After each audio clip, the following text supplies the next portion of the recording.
وَنُفِخَ فِي الصُّورِ، اور جب سور میں پھونکا جائے گا، فَصَعِقَ مَن فِي السَّمَاوَاتِ وَمَن فِي الْأَرْضِ، تو ہر کوئی جو بھی آسمانوں اور جو بھی زمین میں ہے سب کے سب بے ہوش ہو جائیں گے، اِلَّا مَن شَاءَ اللَّهُ، مگر جسے اللہ چاہے۔ یہ قیامت کے دن کا جو سور پھونکا جائے گا نا، یہ اس سور کا ذکر ہے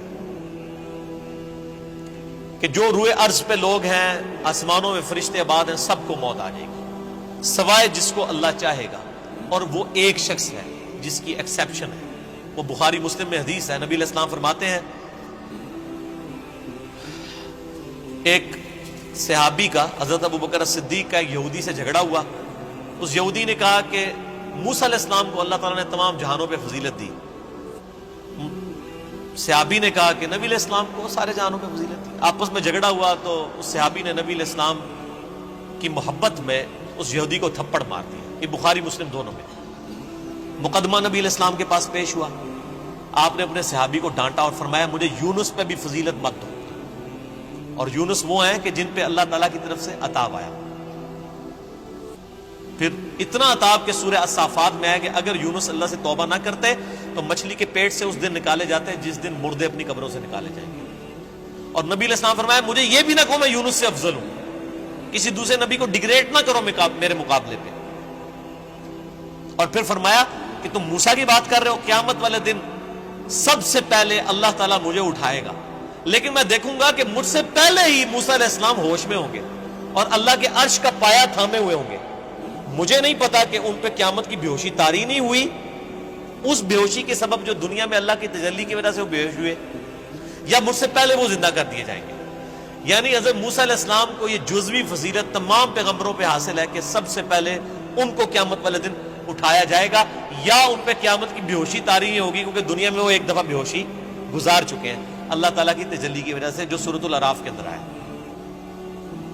اب دیکھیں اللہ تعالیٰ فرماتا ہے جس سے اللہ چاہے گا وہ بے ہوش نہیں ہوگا۔ ثم نفخ فیہ اخری، پھر سور میں دوبارہ سے پھونکا جائے گا۔ فاذا هم قیام ینظرون، تو سب کے سب لوگ زندہ ہو جائیں گے اور یوں کھڑے ہو کے ایک دوسرے کو دیکھنا شروع کر دیں گے، انتظار کریں گے کہ اب کیا ہونا ہے۔ واشرقت الارض بنور ربها، زمین جگمگا اٹھے گی تیرے رب کے نور سے، یعنی اللہ تعالیٰ اس دنیا پہ آ جائے گا جیسا کہ شان کی لائق ہے۔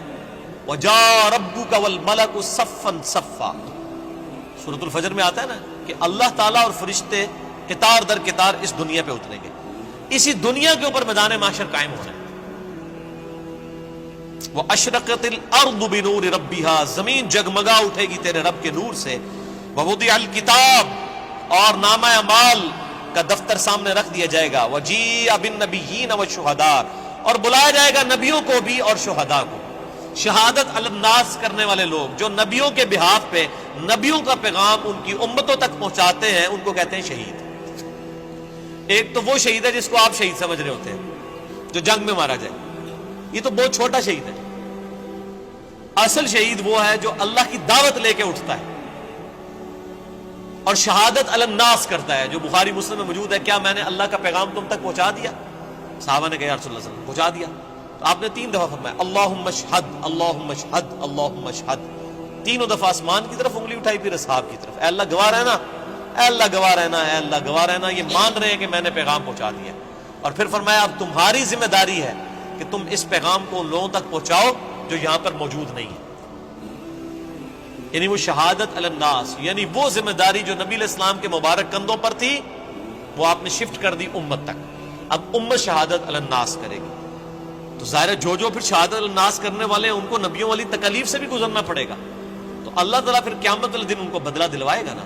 نامہ اعمال بھی آ جائیں گے، نبی بھی، اور نبیوں کے جو خلفاء ہیں، جو نبیوں کے طریقے پر قیامت تک لوگوں کو دین کی طرف بلانے والے، شہادت علی الناس کرنے والے لوگ ہیں، وہ بھی بلا لیے جائیں گے۔ پھر کیا ہوگا؟ وَقُضِيَ بَيْنَهُمْ بِالْحَقِّ، پھر ان کے درمیان فیصلہ کیا جائے گا انصاف کے ساتھ۔ وَهُمْ لَا يُظْلَمُونَ، اور ان پر ظلم نہیں کیا جائے گا۔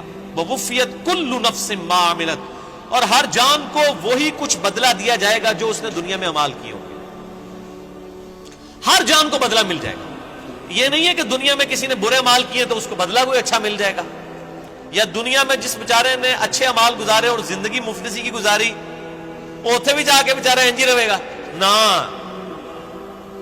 وہاں تو پھر اللہ تعالیٰ کہ ہاں تو پھر کرنسی کوئی اور ہے نا، وہاں تو نیکیوں کی کرنسی چلے گی۔ ہر جان کو بدلہ ملے گا جو کچھ اس نے دنیا میں اعمال کیے ہوں گے. وَهُوَ أَعْلَمُ بِمَا يَفْعَلُونَ, اور اللہ خوب جانتا ہے جو کچھ وہ دنیا میں کام کیا کرتا ہے. اللہ کو کسی فرشتے کی, کسی نامہ اعمال کی کوئی حاجت نہیں ہے کسی کا ریکارڈ رکھنے کے لیے. ریکارڈ تو کئی ایک ریکارڈ جو ایسے نکلیں گے کہ جو اللہ کے حضور وہ نیکی شماری نہیں کی جائے گی.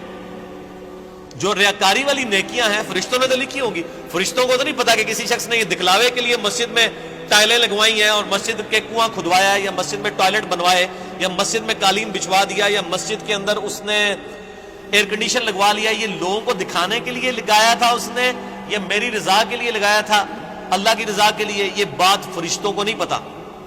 فرشتے علم غیب تو نہیں جانتے, اسی لیے ان کے نامہ اعمال میں ایسی نیکیاں نکلیں گی. صحیح مسلم میں حدیث نہیں ہے قیامت والے دن ایک سخی کو, ایک شہید کو اور ایک قاری کو بلایا جائے گا, اللہ تعالیٰ تینوں کو اپنی نعمتیں گنوائے گا. تو وہ قاری کہے گا یا اللہ میں نے تیری خاطر قرآن پڑھایا. اللہ میں جھوٹ بولتا ہے, تو نے اس لیے پڑھایا کہ لوگ تجھے قاری کہیں. شہید کو بھی کہا جائے گا تو نے اس لیے جان دی کہ لوگ تجھے بہادر کہیں.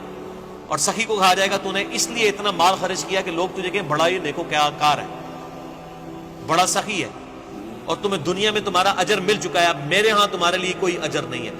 فرشتوں نے تو ان کو سخی شہید تو لکھا ہی ہوا تھا نا, تو فرشتوں کا ریکارڈ تو اس پہ تو اللہ تعالیٰ نے فیصلہ نہیں کرنا.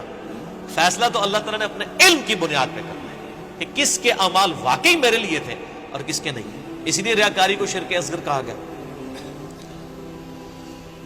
اب آخری رکوع آ رہا ہے وَسِيقَ الَّذِينَ كَفَرُوا إِلَىٰ جَهَنَّمَ زُمَرًا, قیامت والے دن دوزخیوں کو, کافروں کو, بات نہ ماننے والوں کو ہانکا جائے گا دوزخ کی طرف گروہ در گروہ. اس میں مسلمان بھی شامل ہوں گے, اس میں کافر بھی شامل ہوں گے. وہ مسلمان جو عملاً کافر تھے, صرف وہ شناختی کارڈ میں مسلمان تھے, نماز کوئی نہیں پڑھتے تھے. حتی اذا جاؤہا, جب کہ وہ دوزخ کے پاس آئیں گے, فتحت ابوابہا, تو دوزخ کے دروازے ان کے لیے کھولے جائیں گے. وقال لهم خزنتہا, تو اب دوزخ کے اوپر جو داروغہ ہے, خزانچی ہے, جو سمجھ لیں وہاں کی مینجمنٹ چلا رہا ہے, حضرت مالک علیہ السلام, سورہ الزخرف میں ان کا نام بھی آیا. وہ دوزخ کے پورے معاملات ان کے انڈر ہیں,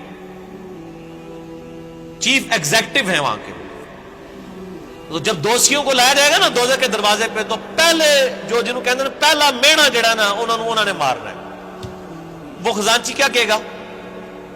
وقال لهم خزنتها, وہ خزانچی کہے گا الم یاتکم رسل منکم, اوے تمہارے پاس کوئی رسول نہیں آیا تھا دنیا میں؟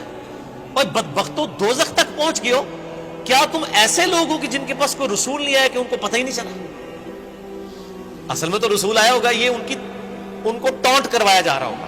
اور آپ قربان جائیں, اللہ نے آپ کے اوپر کتنی نعمت تمام کی اور میرے اوپر کتنی نعمت تمام کی کہ قیامت کے دن کا ڈراپ سین, وہ ویڈیو پہلے ہی قرآن میں چلا کے بتا دیے کہ یہ کچھ ہونا ہے. اگر یہاں میں کسی کو یہ مستقبل کی ویڈیو دکھا دوں آپ میں سے کہ جی آپ میں سے جو فلاں شخص بیٹھا ہوا ہے, جیسے ہی یہاں سے سیڑھی اتر کے روڈ کراس کرے گا ٹرک کے نیچے آگے مارا جائے گا, ویڈیو دیکھ لے اپنی, تم نکلنا ہی نہیں ہو, تھی کہہ رہے میری قبر ہی تے بنا دو, میں نہیں اڑتا, یہی ہوگا نا. لیکن یہ قیامت کے دن کا ڈراپ سین بتایا جا رہا ہے, لوگوں کے کان پہ جوں تک نہیں رینگتی. اور اکثر لوگوں کو تو وہ یہ چیزیں قرآن پڑھنے سے ہی دور رکھا جاتا ہے. تو اللہ تعالیٰ ماتا ہے کہ وہ خزانچی کے اوے تیرے پاس کوئی رسول نہیں آئے تمہارے پاس, منکم یتلون علیکم آیات ربکم, جو تمہارے رب کی آیات تم پر تلاوت کرتے, وینذرونکم لقاء یومکم ھذا, اور تمہیں ڈراتے آج کے دن کی ملاقات سے کہ تمہیں اپنے رب کے حضور پیش ہونا ہے. اس جو یہ ملاقات ہونے والی تھی اس کا ڈر سنانے والا کوئی پیغمبر دنیا میں نہیں آیا تھا. آپ دیکھ لیں اللہ کے حضور بزرگوں والا کوئی کنسپٹ نہیں ہے. اللہ کے حضور دائی جو ہے, امام جو ہے, وہ صرف پیغمبر ہے. یہاں تو ہونا چاہیے تھا نا کہ کوئی بزرگ نہیں آئے, کوئی فرقیاں دے بزرگ, کوئی شیخ الحدیث جنہوں نے تمہیں گل دسی ہوئے, وہ سارے کے سارے ڈاکی ہیں. اصل میں جو ریپریزنٹیٹو ہے گاڈ کا آن دا فیس آف ارتھ وہ صرف پیغمبر ہوتا ہے, باقی تو سب ڈاکی ہیں, سب کے سب. وہ تو مڈل مین ہے.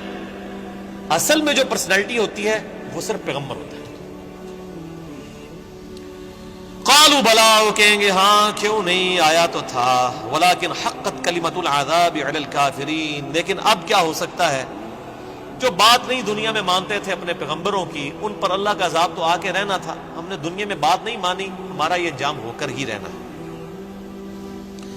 قیل ادخلوا ابواب جہنم خالدین فیہا، کہا جائے گا کھولو دوزخ کے دروازے، داخل کر دو ان میں، ان کو ہمیشہ کے لیے۔ فبئس مثوى المتکبرین، کیا ہی برا ٹھکانہ ہے تکبر کرنے والوں کا۔ اور تکبر کی ڈیفینیشن میں پہلے بتا چکا صحیح مسلم سے کہ تکبر یہ ہے کہ تم حق بات سے اناد کرو اور لوگوں کو حقیر سمجھو۔ اب سائملٹینیس کنٹراسٹ، اہل جنت جو ہیں وہ کیسے پیش ہوں گے؟ وسیق الذین اتقوا ربهم الی الجنۃ زمرا، اہل جنت کو بھی گروہ در گروہ جنت کی طرف لے جایا جائے گا، یعنی جنتی بھی گروہوں کی شکل میں چل رہے ہوں گے۔ ظاہر ہے کہ کسی ایک دائی کی آواز پہ لبیک کسی نے کہا ہوگا، یعنی ہر زمانے میں حق کی آواز بلند کرنے والے لوگ موجود ہیں جنہوں نے اپنی عبادت نہیں کروائی، اللہ کی عبادت کروائی۔ ایک وہ لوگ آواز بلند کرنے والے ہیں جنہوں نے اپنی تجوریاں بھری، جنہوں نے اپنے نذرانے بھرے، جنہوں نے لوگوں کو اپنی ذات کی طرف لگایا، اور جب ان سے کہا گیا کہ اللہ کے ساتھ لگاؤ تو کیا جو پیچھے تو اللہ ہی ہے نا جی، اور جب کہا گیا کہ نبی علیہ السلام کے ساتھ لوگوں کو جوڑو تو انہوں نے کہا جی یہ بزرگ جو ہیں جو ہمارے امام ہم نے کھڑے کیے ان کے پیچھے نبی علیہ السلام ہی ہے۔ نبی علیہ السلام کو بھی بیک فٹ پہ کر دیا، اللہ کو بھی بیک فٹ پہ کر دیا۔ ان بزرگوں کی بات نہیں ہو رہی، واقعی جنہوں نے اللہ کی دعوت دی ہے، شہادت علی الناس کرنے والے، گروہ در گروہ جنت میں داخل کیے جائیں گے۔ حتی اذا جاؤہا، یہاں تک کہ جب وہ جنت کے دروازوں کے پاس پہنچیں گے، وفتحت ابوابها، تو جنت کے دروازے پہلے ہی کھلے ہوں گے۔ پوائنٹ ٹو بی نوٹڈ، دوزخیوں کے لیے دروازے پہنچنے کے بعد کھولے جائیں گے، اور جنتیوں کو جب جنت کے دروازے پہ لایا جائے گا تو پہلے ہی کھولے ہوئے ہوں گے۔ اللہ تعالیٰ ان کو ایک لمحے کے لیے بھی تکلیف نہیں دینا چاہے گا کہ ان کے لیے کوئی سسپینس باقی ہو کہ پتہ نہیں اب یہ کون سا دروازہ کھلنے والا ہے، اور جنت کی خوشبو کتنی دور سے آ رہی ہوگی، تو پہلے ہی جنت کے دروازے کھلے ہوں گے، اتنا ڈیلے بھی اللہ تعالیٰ ان کے لیے نہیں کرے گا۔ وہاں پہ خزانچی نے کیا کہا تھا، تمہارے اندر کوئی رسول نہیں آیا کہ تمہیں کوئی صحیح بات بتاتا؟ وہ کہیں گے ہاں جی آیا تھا لیکن ہم نے بات نہیں مانی۔ یہاں پر جو رضوان ہے جنت کا داروغہ، وہ کہے گا وقال لهم خزنتها، کہے گا جنت کا خزانچی سلام علیکم، کہے گا تم پر سلامتی ہو، طبتم، اور بڑے ہی اچھے رہ گئے ہو تم لوگ، بڑے پاک صاف لوگ ہو تم، فادخلوها خالدین، اب ہمیشہ کے لیے جنت میں داخل ہو جاؤ۔ کہے گا بڑے چنگے رہ گئے ہو تسی، اللہ دے بندے ہو، تکو دوسرے نال کی پہ ہوندا جائے۔ وقالوا الحمد للہ الذی صدقنا وعدہ، اب ظاہر جنتی جو ہیں ان کی تو پھر روش ہی کچھ اور ہے، وہ کہیں گے تمام تعریفیں اس اللہ کے لیے جس نے ہم سے جو وعدہ دنیا میں نبیوں کے ذریعے کیا تھا نا کہ دنیا میں اللہ کی مان کے چلو تو جنت تمہاری مرضی کی تمہیں ملنے والی ہے، تمام شکر اس اللہ کا ہے جس نے اپنا وعدہ پورا کیا۔ وَأَوْرَثَنَا الْأَرْضَ نَتَبَوَّأُ مِنَ الْجَنَّةِ حَيْثُ نَشَاءُ، اور اس نے ہمیں ایسی جنت کا وارث کر دیا کہ جس میں ہم جہاں چاہیں گے رہیں گے۔ فَنِعْمَ أَجْرُ الْعَامِلِينَ، پس کیا ہی بہتر اجر ہے عمل کرنے والوں کا۔ دودھ پینے والے مجنو نہیں، عمل کرنے والے، عمل کیے بغیر کچھ بھی نہیں ہونا، خالی کھوکھلے نعروں سے کچھ نہیں ہونا۔ اللہ تعالیٰ مارے کہ کیا ہی بہتر اجر ہوگا عمل کرنے والوں۔ وَتَرَى الْمَلَائِكَةَ حَافِّينَ مِنْ حَوْلِ الْعَرْشِ، تم دیکھو گے اس دن کہ فرشتے اللہ کے عرش کے گرد جو ہے وہ گھیرا ڈالے ہوئے ہوں گے، یسبحون بحمد ربہم، اپنے رب کی تسبیح بیان کر رہے ہوں گے حمد کے ساتھ۔ وہ بخاری مسلم میں آ گیا، بخاری کی آخری حدیث یہی ہے۔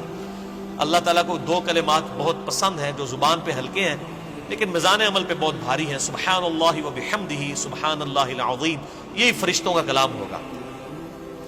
یعنی جسے کہتے ہیں ڈراپ سین آف قیامت، یہ ہو رہا ہوگا کہ جب جنتی جنت میں داخل ہوں گے تو فرشتے اللہ کے عرش کے گرد جمع ہوں گے اور سبحان اللہ و بحمدہ اللہ کی تعریفیں بیان کر رہے ہوں گے۔ وقضی بینہم بالحق، اور ان کے درمیان فیصلہ کیا جائے گا حق کے ساتھ، پرپز فل، با مقصد۔ جس نے دنیا میں اچھے مال کیے اسے اچھا بدلہ، جس نے برے مال کیے اس کے لیے برا بدلہ۔ وقیل الحمد للہ رب العالمین، اور ہر طرف سے یہ صدا آ رہی ہوگی، الحمد للہ رب العالمین، الحمد للہ رب العالمین۔ یہ قیامت کے دن کا ترانہ ہوگا، الحمد للہ رب العالمین۔ کیوں؟ یہ ساری کائنات اسی نے سجائی، اسی نے مخلوقات کا سلسلہ شروع کیا، اسی نے زندگی اور موت کے معاملات رکھے۔ یہ پورے کے پورا جو ایک آپ سمجھ لیں سٹیج سجایا گیا تھا نا، اس کی کنکلوژن جنت اور دوزخ کی شکل میں ہوگی نا۔ جب تو جنتی جب جنت میں پہنچیں گے نا، تو بس حقیقت بات ہے کہ یہاں بیٹھ کے احساس ہو رہا ہے کہ جس شخص کو دوزخ سے بچا لیا جائے گا تو اس کی تو زبان سے ہی تسبیحات ختم نہیں ہوں گی۔ شکر ہے یا اللہ تیرا، شکر ہے یا اللہ، تیرے لیے ساری تعریفیں ہیں، تو نے بچا لیا۔ تو قیامت کے دن حمد کا ترانہ کیا ہوگا؟ الحمد للہ رب العالمین، تمام تعریفیں اللہ کے لیے۔ ہر طرف سے یہ ندا آ رہی ہوگی، الحمد للہ رب العالمین، الحمد للہ رب العالمین، الحمد للہ رب العالمین۔ اور یہاں لوگوں نے وہ اپنے بزرگوں کے نعرے بنائے ہوئے ہیں، وہ جی ہم تو اس طریقے سے نعرہ مارتے ہوئے جائیں گے، اسی تے ادھر کٹھے ہوواں گے، اسی اینج ہوواں گے۔ او بھائی کچھ بھی نعرے نورے نہیں ہوتے۔ ایک اللہ کی حکومت ہے، لمن الملک اليوم للہ الواحد القہار۔ آج کے دن کس کی بادشاہت ہے؟ ایک اکیلے اللہ کی، جو سب پہ چھایا ہوا ہے۔ اسی پہ سورہ الزمر مکمل ہوئی۔ اب سورۃ المؤمن انشاءاللہ اگلی کلاس میں شروع کریں گے، ہمارا ٹائم پورا ہو چکا ہے۔ اینڈ پہ اللہ سے دعا کرتے ہیں کہ اللہ تعالی ہمیں ان لوگوں میں شامل فرمائے کہ جو جنت میں جائیں گے اور ان کی زبانوں پر حمد کا ترانہ ہوگا، الحمدللہ رب العالمین۔